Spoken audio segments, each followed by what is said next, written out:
Seeding involves the release of a material that includes silver iodide, whose crystalline structure is almost identical to natural ice. Seeding is designed to increase the number of nuclei. These are tiny specks around which cloud water coalesces to form a raindrop. When you introduce silver iodide crystals into a thunderstorm, a young thunderstorm, more of the cloud water will be converted into tiny snowflakes, which will then attract more cloud water to form raindrops. In the 6 areas of Texas where we have been doing cloud seeding, we have had a number of occasions to seed them even in this extremely hot and exceptionally dry summer. This summer? This summer. You succeeded in increasing rainfall? South of San Antonio, we had aircraft flying on a dozen days in the month of July, treating what we deemed to be seedable storms. And what was the result of that? The same result that we've seen since it started in 1997. Our research done in the 1980s, which sort of laid the foundation for the state assisting groundwater districts in building these projects in the mid-1990s during the last major drought. Our research indicated that a seeded storm on average would produce 2.3 times the amount of rain that a neighboring unseeded storm would produce. So more than double? More than double. And who's doing this? Who's doing it and who's paying for it? The groundwater conservation districts in West and South Texas. Many of the counties in Texas now have these districts. They regulate the amount of pumpage in areas where there are major and minor aquifers, and so pools of water beneath the surface. They're paying for it through their tax revenue? Yes. We here at TDLR help these districts build their programs. We matched money raised at the local level with state money. And once they got their programs in place, their aircraft and radar paid for, then they assume the maintenance cost of their projects.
There's no question that large-scale climate engineering is untested and dangerous.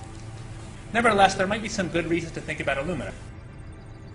The little picture is from a nanofabrication study, which shows you can make very high quality, and do this in just a jet in a very simple way, make high quality alumina particles just by spraying aluminum vapor out. Certainly in principle possible to do that. There's a big literature that's already looked at.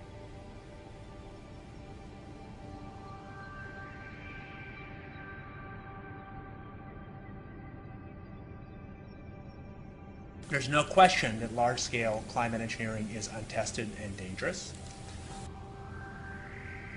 Nevertheless, there might be some good reasons to think about aluminum. The little picture is from a nanofabrication study, which shows you can make very high quality, and do this in just a jet in a very simple way, make high quality alumina particles just by spraying aluminum vapor out.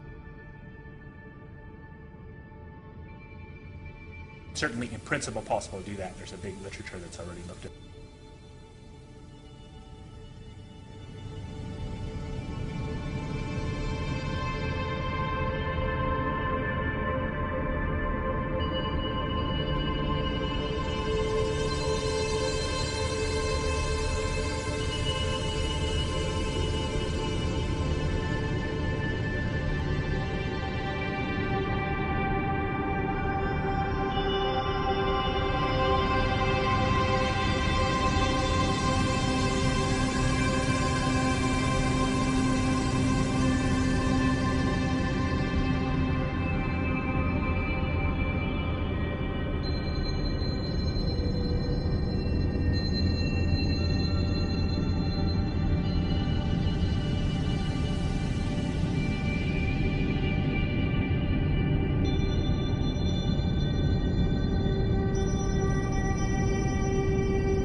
When you look at airborne environmental samples and the soil and water samples that people have collected throughout the country, you get three types of materials: metallic salts, filaments or fibers, and engineered biologicals. Metallic salts are oxides. Aluminum, titanium, barium are three examples. And it appears now that the air around us has been filled with these metallic oxides, which are conductive particles. So the air is no longer neutral. Air is supposed to be neutral to